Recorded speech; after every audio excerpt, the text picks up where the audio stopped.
उत्तर प्रदेश के परिषदीय प्राथमिक विद्यालयों में नई प्राथमिक स्तर की शिक्षक भर्ती मांग के साथ अभ्यर्थी जो नए शिक्षा सेवा चयन आयोग पर धरना प्रदर्शन किए थे, उनको वहां से ये आश्वासन मिला था कि विद इन 15 डेज एक कैलेंडर जारी किया जाएगा, जिसमें जो भी आयोग आने वाले एक साल के अंतर्गत एक एकेडमिक ईयर में जो भी परीक्षाएं कंडक्ट कराएगा उसके बारे में जानकारी दी जाएगी।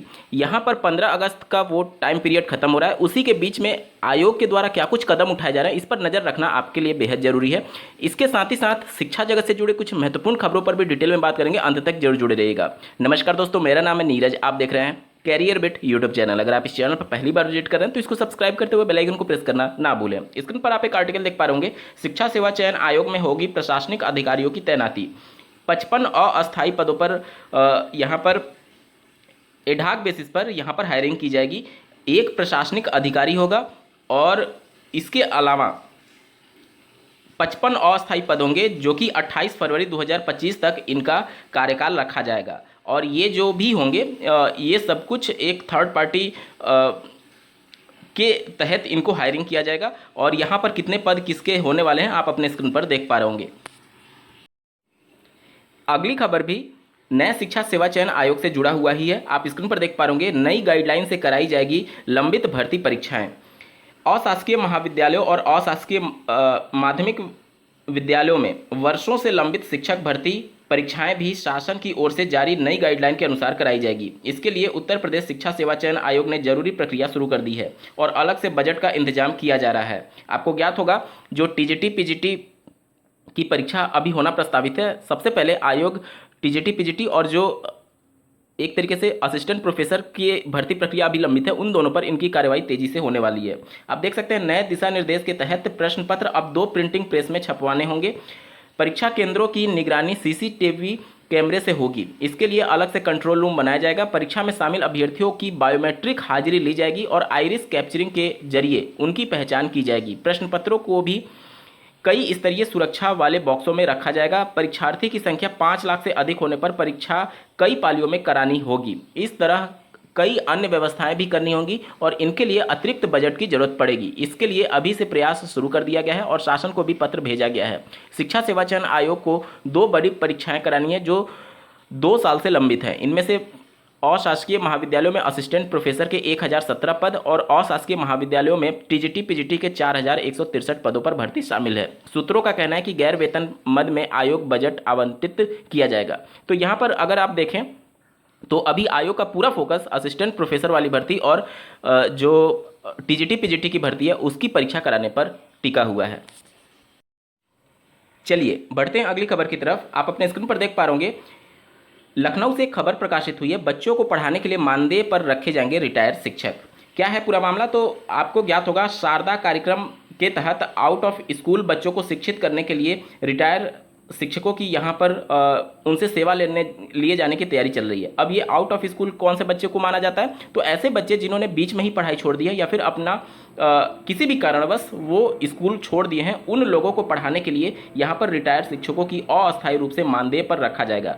मात्र 6,000 रुपया मासिक मानदेय के हिसाब से इनको हायर किया जाएगा जो कि रिटायर्ड शिक्षक है। अगले महीने से भविष्य के 9 महीने तक विशेष शिक्षा प्रदान कर इन्हें दक्ष बनाया जाएगा। मतलब जो विद्यालय छोड़ चुके हैं। स्कूल शिक्षा महानिदेशक ने प्रदेश के सभी बेसिक शिक्षा अधिकारियों को आउट ऑफ स्कूल बच्चों को शिक्षित करने के लिए रिटायर्ड शिक्षकों के चयन की प्रक्रिया शीघ्र शुरू करने का निर्देश भी दे दिया है। ब्लॉक स्तर पर समिति बना करके उसके माध्यम से इनका चयन होगा। आउट ऑफ स्कूल के तहत 6 से 14 साल के आयु वर्ग के उन बच्चों को शिक्षित किया जाएगा जो या तो पढ़ाई को बीच में ही छोड़ दिए हैं या किसी काम में लग गए हैं या जो पारिवारिक जिम्मेदारी की वजह से स्कूल नहीं जा पा रहे हैं। बेसिक शिक्षा विभाग ऐसे बच्चों का पता लगा करके उन्हें विशेष पढ़ाई के माध्यम से शिक्षित करेगा। यह कार्य विभाग की ओर से शुरू किए गए शारदा कार्यक्रम के तहत किया जाएगा। चलिए बढ़ते हैं अगली खबर की तरफ। उत्तर प्रदेश में जो शिक्षकों के ट्रांसफर होते हैं वो हमेशा विवाद का विषय बना रहता है। सालों से ट्रांसफर हो नहीं रहे हैं और जब भी मामला ट्रांसफर से रिलेटेड सामने आता है तो ये मामला कोर्ट में जाता है और कोर्ट ने जो अभी समायोजन की प्रक्रिया चल रही थी उस पर रोक लगा दी है क्योंकि बहुत ज़्यादा खामियां हैं। यहाँ पर देख सकते हैं अगली सुनवाई जो होगी वो 8 अगस्त को होगी। इसी के बीच में शिक्षक भर्ती का वेट करने वाले अभ्यर्थियों के लिए भी कुछ खबर है, जिसकी वजह से मैंने आपको बार बार सचेत किया है कि जो गलत नीतियां हैं जिसकी वजह से पद स्वतः ही समाप्त होते जा रहे हैं। यहां पर आप देख सकते हैं शिक्षकों की बिगड़ी गणित। आपको ज्ञात होगा जो अपर प्राइमरी के विद्यालय हैं अपर प्राइमरी यानी 6 से 8 वाले विद्यालय, उसमें उत्तर प्रदेश में अंतिम वैकेंसी 2013 में आई थी। 2013 के बाद से आज 2024 हो गया, 11 साल से कोई भी वैकेंसी नहीं आई है। और जो 2013 में विज्ञापन आया था उसमें नियुक्ति 2015 में जाकर के हुई थी। अब यहाँ पर मेन इशू क्या आ रहा है, इसको समझना आपके लिए बेहद जरूरी है, क्योंकि आप सोच रहे होंगे कि यहाँ पर 11 साल से भर्ती नहीं आ रही है तो वहाँ पर पद खाली होंगे, लेकिन आंकड़े और गणित इस प्रकार से हैं कि वहाँ पर टीचर सरप्लस हो गए हैं। कैसे, ध्यान से सुनिएगा।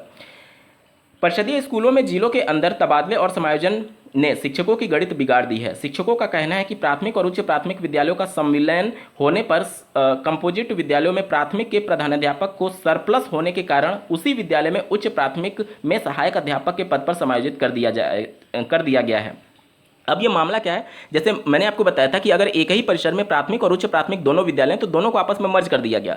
अब दोनों को जब मर्ज किया गया तो नियम ये है कि जब 100 से ज़्यादा बच्चे होंगे तभी वहाँ पर प्रिंसिपल का एक पोस्ट होगा। अब मान लीजिए प्राइमरी का जो प्रिंसिपल का पोस्ट था, प्राइमरी का प्रिंसिपल और अपर प्राइमरी का असिस्टेंट टीचर, दोनों का जो रैंक होता है और दोनों का जो पे स्केल होता है वो बिल्कुल सेम होता है। जब भी आपका प्रमोशन होगा प्राइमरी के असिस्टेंट टीचर से प्राइमरी के प्रिंसिपल या फिर अपर प्राइमरी के असिस्टेंट टीचर, तो आप दोनों विकल्पों में से कोई भी एक ऑप्ट कर सकते हैं। या तो आप प्राइमरी का प्रिंसिपल बन सकते हैं प्रमोशन लेकर के, या फिर आप अपर प्राइमरी का टीचर बन सकते हैं। तो जब इनको मर्ज किया गया तो अगर दोनों स्कूल मर्ज होने के बाद से 100 से कम बच्चे हैं तो उस कंडीशन में यहाँ पर प्रिंसिपल के हो ही नहीं सकता, ये नियम है। तो वहाँ पर जो प्राइमरी का प्रिंसिपल था वो तो हट गया और उसको संविलियन कर दिया गया अपर प्राइमरी के टीचर में। इससे हुआ ये कि अदर स्कूल में यहाँ पर जहाँ पर ये सम्मेलन किया गया वहाँ पर भले ही प्राइमरी के प्रिंसिपल थे, लेकिन उनको खत्म करके, उस पद को खत्म करके अपर प्राइमरी में उनको टीचर बना दिया गया, क्योंकि दोनों का रैंक समान है। जबकि अदर स्कूल में, प्राइमरी स्कूल में अगर आप देखेंगे तो वहाँ पर प्रिंसिपल के बहुत ज़्यादा पद खाली, हजारों की संख्या में, हो सकता था कि उनको वहाँ पर ट्रांसफर कर दिया जाता, जिससे अपर प्राइमरी का जो असिस्टेंट टीचर वाला पोस्ट है वो खाली रहता। लेकिन इस सम्मेलन की वजह से वो अपर प्राइमरी का पोस्ट भी खत्म हो गया और प्राइमरी का जो प्रिंसिपल यहाँ पर था वो भी पोस्ट खत्म हो गया। इसी के बारे में यहाँ पर मेंशन किया गया। देखिए, दूसरी तरफ तमाम अन्य प्राथमिक विद्यालयों में प्रधानाध्यापकों की आवश्यकता है। नई समायोजन नीति में उच्च प्राथमिक विद्यालयों में 29,334, यही वो वैकेंसी है जो 2013 में आई थी, मैंने जिसके बारे में आपको जिक्र किया। गणित और विज्ञान शिक्षकों की भी गणित में बिगाड़ दिया है। प्राथमिक के प्रधानाध्यापकों के कंपोजिट विद्यालय में सहायक अध्यापक बना देने से जिन उच्च प्राथमिक विद्यालयों में कंपोजिट होने के बाद छात्र संख्या 100 से कम है, वहां ना तो प्राथमिक के प्रधानाध्यापक और ना ही उच्च प्राथमिक के प्रधानाध्यापक पद सृजित हैं। इन स्कूलों में भाषा अध्यापक, गणित और सामाजिक विषय के एक एक पद सृजित हैं। विसंगति यह हो रही है कि प्राथमिक के प्रधानाध्यापक को उच्च प्राथमिक में मनमाने ढंग से समायोजित करने से छात्र संख्या के आधार पर 29,334 में से 2015 से जो नियुक्त हुए हैं वो भी अध्यापक सरप्लस हो रहे हैं। सोचिए, मतलब कि यहाँ पर तो लोग और बच्चे नई वैकेंसी का वेट कर रहे हैं और यहाँ पर टीचर ही सरप्लस होते चले जा रहे हैं इन नीतियों की वजह से। चलिए बढ़ते हैं अगली खबर की तरफ। उत्तर प्रदेश लोक सेवा आयोग के द्वारा जो बीईओ की वैकेंसी होती है, इसके अलावा जो एलटी ग्रेड की वैकेंसी होती है, उसमें जो समकक्ष आहारता है वो विवाद अभी तक फंसा हुआ है। आप स्क्रीन पर देख पा रहे होंगे समकक्ष आहारता में फंसी खंड शिक्षा अधिकारियों की भर्ती। यहाँ पर देखिए, बेसिक शिक्षा विभाग में खंड शिक्षा अधिकारी बीईओ, जिसके लिए बीएड ही केवल एलिजिबल है, की भर्ती समकक्ष आहारता के विवाद में फंसी हुई है। शिक्षा निदेशालय की ओर से 2022 में 33 रिक्त पदों का अधियाचन भेजा गया था। उसके बाद से 2 साल में 76 और पद रिक्त हो चुके हैं। लेकिन उत्तर प्रदेश लोक सेवा आयोग ने विज्ञापन जारी करने से पहले बेसिक शिक्षा विभाग के अधिकारियों से समकक्ष आहारता का मसला हल करने को कहा है। बेसिक शिक्षा विभाग ने उच्च शिक्षा विभाग से इस संबंध में परामर्श मांगा है। समकक्ष आहारता की स्थिति स्पष्ट होने के बाद ही नई भर्ती शुरू होगी। लोक सेवा आयोग ने अपने कैलेंडर में भी समकक्ष आहारता का निर्धारण होने के बाद बीईओ भर्ती कराने की बात लिखी है। इससे पहले आयोग ने 13 दिसंबर 2019 को बीईओ के 309 पद पर भर्ती शुरू की थी। उस समय 5.25 लाख से अधिक अभ्यर्थियों ने आवेदन किया था। उसके बाद 4.5 साल से इन पदों पर भर्ती नहीं हुई है। अब आप सोचिए, 309 पद थे और उसके लिए 5.25 लाख अभ्यर्थियों ने आवेदन किया था। ये केवल बीएड कैंडिडेट ही आवेदन कर सकते हैं, डीएलएड नहीं कर सकते हैं। अभी अगर आप देखेंगे तो 4.25 साल से ज़्यादा का 4.5 साल से ज़्यादा का समय हो चुका है, इस पद पर भर्ती नहीं हुई। इन 4.5 साल में 4 बैच निकल चुके होंगे। तो अब जब ये वैकेंसी आएगी तो 5 लाख से भी ज़्यादा यहाँ पर आवेदन आने की संभावना है। और 2 साल से यहाँ पर अधियाचन मिल चुके हैं, लेकिन समकक्ष आहारता अभी तक निर्धारित नहीं। पता नहीं कौन सी ये समकक्ष आहारता है जिसको अधिकारी तक नहीं निपटा पा रहे हैं।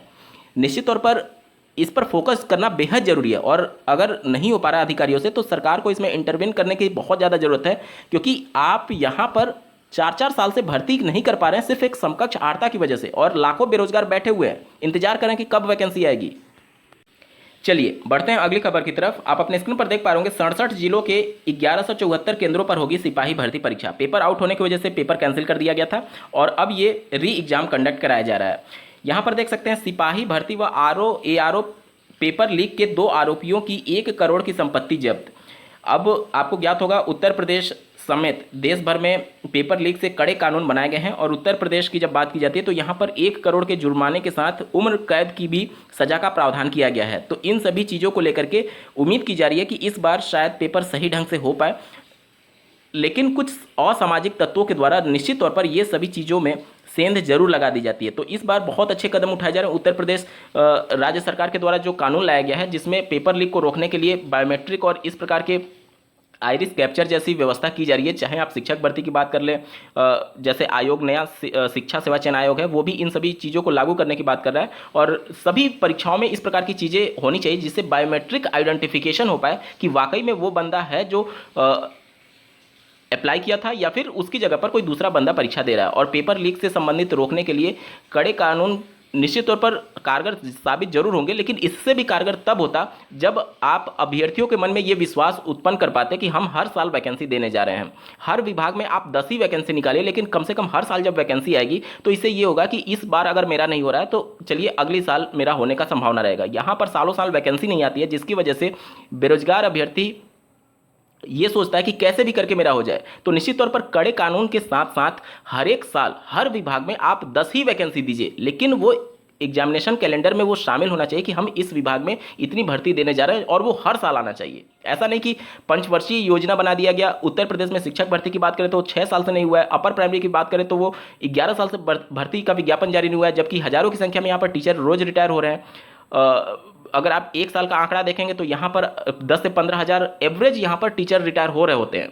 तो निश्चित तौर पर पद खाली तो हैं, शिक्षक भर्ती आने की संभावना बननी चाहिए, क्योंकि सालों से यहाँ पर वैकेंसी ना आने की वजह से जो नए बैच निकलते जा रहे हैं BEd BTC वाले, वो आखिर कहाँ जाएंगे।